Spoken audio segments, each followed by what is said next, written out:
Welcome to What's Next. I'm Diana Pierce. Are you close to turning 65? Well, if you are, I bet you have a lot of questions about whether or not you have to sign up for Medicare.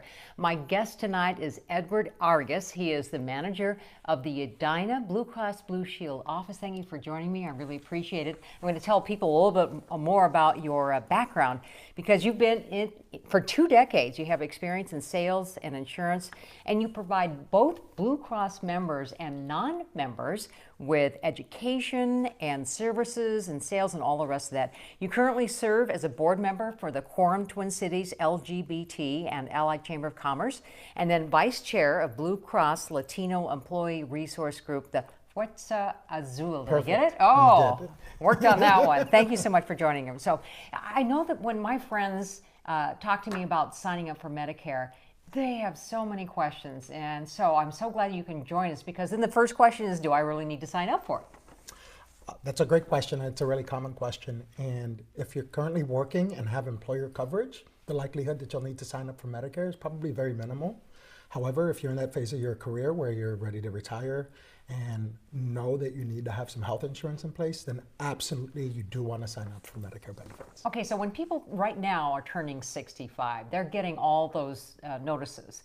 But for people who are not turning 65 until next year or year after that, they're maybe getting some information in the mail that makes them start this process. So when is the best time to start looking to answer some of the questions that they're going to need answers to when they go to sign up?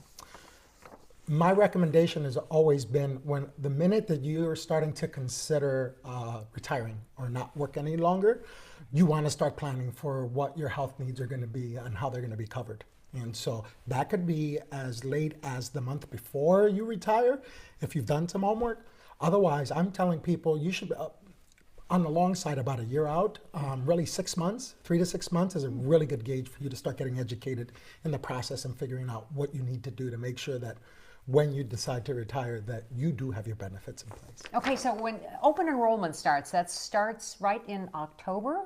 So people really need to have their thoughts in line to start figuring it out for the following year, because you have to sign up for something by January 1st, right? That's a really good question. So you're eligible for Medicare, for your Medicare benefits, the first of the month you were born in and the year you turn 65. Mm-hmm. So Medicare lets you pre-enroll into your Medicare benefits 3 months before you turn 65. They give you the month you turn 65 to enroll, and they also give you 3 months after you turn 65 to actually effectuate your benefits. Wow. So that is your enrollment period, right? Okay. It's the year you're turning 65 that you really need to start planning how you're going to transition into that phase of your life. Okay. So when people think of Medicare, a lot of people know, okay, I might know about Plan A and Plan B. So why don't you go over what is Plan A? What does that mean? Yeah. So Medicare, original Medicare is truly 2 parts. It's Part A, which is what Medicare designates as the hospitalization coverage of Medicare. That's what we call inpatient services. You get really sick, you wind up having to be admitted into the hospital. If you're a Medicare recipient and you have Part A helps to cover the costs of your hospital stay. The second part of original Medicare is Part B. Part B is what's called outpatient services. And that's how me and you typically use our healthcare on a daily basis, right? I get the flu, I'm not feeling really well, I twist my ankle, I need to go as an outpatient to a doctor, to a clinic. Part B covers those costs for you. Mm-hmm. Those are the 2 parts of original Medicare. So when I supply my card right now to somebody, it's one of those things where they want to see, it would be the equivalent of the Plan B. And then, of course, then they have some other things on top of that. But anyway, that's obviously coming out of my pocket for a lot of that. So when they think of Plan A and Plan B, I've also just received literature that said that's not enough. So I know that some hospital companies or plans, they let you know that you need to have additional coverage. Well, Medicare doesn't cover 100% of everything, right? It doesn't cover 100% of your hospital bill. It certainly doesn't cover 100% of your outpatient services. So there are companies like the company I work for, Blue Cross Blue Shield, that offer additional coverage in lieu of or in addition to what original Medicare offers you for coverage. Okay, so then after we look at Plan A and Plan B, Yeah. there's that Plan C and Plan D. So let's talk about Plan C. Okay, so Plan C is simply a moniker that Center for Medicare Services gave to these private health insurance plans called Medicare Advantage plans. Those plans are called Part C plans.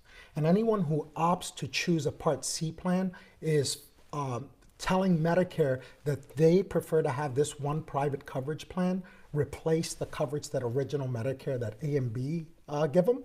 Instead of using the original Medicare benefits, they opt to use just that private insurer's plan. And typically those Medicare or Part C plans, those Advantage plans, they typically cover prescription drug coverage as well as all of your the other health coverage like your hospitalization and outpatient services. Is there a difference? I mean, for a lot of people, can they afford that Plan C, or are they having to revert back to the A and B? That's a really good question because there are so many options available today. And the thing is, there are plans that are $0 all the way up to over $250 a month for coverage, right? Depending on what kind of coverage you're looking for. What I tell people is the reality of it is you should be sitting with an expert, someone who's going to help you determine what plan A fits your needs best, and B, does it fit into your budget. That determination can be made early on prior to you having to actually pick a plan and see if the coverage works for you, if it's too expensive.